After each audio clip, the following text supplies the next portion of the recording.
అసలు నాగబాబుకి ఏ సీటు రాకుండా ఉండేందుకు కారణం ఎవరు అంటే అది నారా లోకేష్ అని టాక్ అయితే వినిపిస్తుంది. అయితే నారా లోకేష్ నిజంగా చేశారా చేయలేదా అనేది పక్కకు పెడితే ఫస్ట్ ఎమ్మెల్యే టికెట్ ఇస్తాము అన్నారు, దాని తర్వాత మినిస్ట్రీ ఇస్తాము అన్నారు, లాస్ట్కి ఎమ్మెల్సీ దగ్గర ఆగి ఆయనకైతే ఇప్పుడు ఎమ్మెల్సీ అయితే ఇవ్వడం జరిగింది.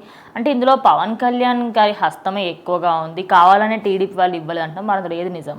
సో ఖచ్చితంగా ఇది ఎవరో సృష్టించిన పుకారని నేను అంటాను. ఎందుకంటే నారా లోకేష్ గారికి అసలు అటు నాగబాబు గారికి సీట్ ఇవ్వకూడదనే ఉద్దేశం కానీ, అటు జన సైనికులను ఏదో ఇబ్బంది పెడతామనే ఉద్దేశం కానీ ఎక్కడా లేదనమాట. ఎందుకంటే ఆయన పవన్ అన్న అనుకుంటూ ప్రతిరోజు కూడా ఎప్పుడన్నా సందర్భం వచ్చిన ప్రతిసారి కూడా పవన్ కళ్యాణ్ గారిని చాలా మంచిగా రెస్పెక్ట్ ఇస్తూ, వాళ్ళ ఎవరైతే ఎమ్మెల్యేలు ఉన్నారో వాళ్ళకు కూడా చాలా మంచిగా రెస్పెక్ట్ ఇస్తూ ఉన్నారనమాట. సో మరి ఇట్లాంటివి ఏంటంటే ఫాల్స్ స్టేట్మెంట్స్ వాళ్ళు క్రియేట్ చేస్తున్నారు వైసీపీ వాళ్ళు. అంటే ఏదో ఒక ఆర్టికల్ ద్వారానో ఏదో ఒక న్యూస్ ద్వారానో ఇట్లా బయటికి వెళ్తే ఏంటంటే సో అందరూ అనుకుంటారు లోకేష్ చేయిస్తున్నాడు ఇదంతా అని. ఆ మైండ్ సెట్లో ప్రిపేర్ చేయడానికి వాళ్ళైతే చాలా కష్టాలు పడుతున్నారు అనమాట. ఎందుకంటే ఈ కూటమికి గొడవలు పెట్టడానికి ఆ థర్డ్ పార్టీ అయిన వైసీపీ పార్టీ చాలా అంటే చాలా గొడవలు పెడుతున్నారు. సో మరి అవన్నీ పట్టించుకోకుండా కూటమిలో ఉన్న కార్యకర్తలందరూ అర్థం చేసుకుని వాళ్ళ నాయకులు చెప్పిన మాట వింటే జస్ట్ సరిపోతుంది. ఇప్పుడు మీరు అంటే మనకు ఐడియా ఉంది అలా జరగదు రియల్ లైఫ్లో అని చెప్పేసి, ఇప్పుడు కార్యకర్తలు ఉన్నారనుకోండి, ఫస్ట్ టైం నిజంగానే ఆయనకి ఎమ్మెల్యే టికెట్ ఇస్తా అని చెప్పేసి అన్నప్పుడు అది ఎట్లనో ఒకట్లా పోయింది. సరే మినిస్ట్రీ ఇస్తా అన్నప్పుడు మాత్రం ఎక్కడో గందరగోళం జరిగింది అని చెప్పేసి పవన్ కళ్యాణ్ గారు కూడా సరే ఆయన వద్దనుకుంటున్నా. ఇప్పుడు ఎమ్మెల్సీ దగ్గర కూడా ఎండ్ మూమెంట్లో అదేదో ఆయన పేరు ఖచ్చితంగా వస్తున్న గ్యారంటీ కూడా లేకుండా ఎండ్ మూమెంట్లో ఆయనకి ఎమ్మెల్సీ ఇస్తున్నాడు తెలుసు.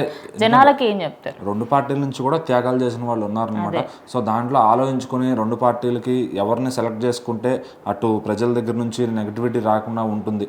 ఎందుకంటే ఇప్పుడు ఇటు వర్మ గారికి ఇస్తే కొంత అటు నెగిటివిటీ ఉంటుంది, మళ్ళీ నాగబాబు గారికి ఇస్తే కొంత ఇటు సైడ్ నుంచి నెగిటివిటీ ఉంటుంది. సో అన్నీ ఆలోచించుకుని మెజారిటీ ఆఫ్ ఎక్కువ దేని గురించి గోల్ చేస్తారో అది ఆలోచించి అక్కడ పెట్టడం జరుగుతుంది అనమాట.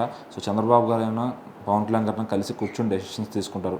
అండ్ ఇంకా లోకేష్ గారు అంటే రీసెంట్గా కూడా మనం చూసాం, ఎక్కడో టీ తాగుతుంటే పవన్ అన్న గ్లాసులో ఇమ్మని కూడా అడుగుతారనమాట ఆయన. సో అలాంటి వ్యక్తి పైన ఈ బురద జల్లే ప్రయత్నాలు ఏవైతే ఉంటాయో అవన్నీ ఖచ్చితంగా అది థర్డ్ పార్టీ వాళ్ళు వైసీపీ వాళ్ళు చేస్తుంది. సో ఏంటంటే ఈ కూటమి ఎట్లా చేల్చాలి.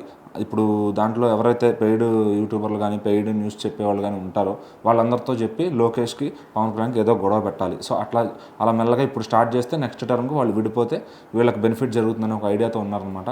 సో ఖచ్చితంగా నాయకులు అయితే చాలా స్ట్రాంగ్గా ఉన్నారు. చంద్రబాబు గారు కానీ పవన్ కళ్యాణ్ గారు కానీ లోకేష్ గారు కానీ అందరూ ఒక మాట మీద ఉన్నారు. ఖచ్చితంగా ఇంకొక 10 ఏళ్ళైనా 15 అయినా వాళ్ళు కలిసే ప్రయాణిస్తారు.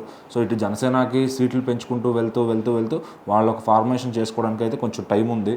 సో మరి ఆ లోపు ఇటు కూటమిని బలంగానే చూసుకుంటారు. ఖచ్చితంగా వాళ్ళతో విడిపోతే ఏమవుతుందని రెండు పార్టీలకి తెలుసు కాబట్టి ఖచ్చితంగా ఇప్పట్లో అయితే విడిపోరు. సో ఇవన్నీ కూడా అపోహలు అనమాట. ఏదో లోకేష్ ఏదో చేసాడు అదంతా కూడా.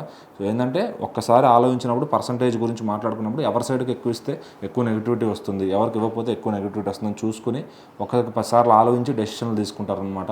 సో ఊరికే ఏదో చంద్రబాబు గారు లోకేష్ గారు లేదంటే ఊరికే పవన్ కళ్యాణ్ గారు ఇండివిజువల్ గారు తీసుకునే డెసిషన్ ఏదీ కాదు.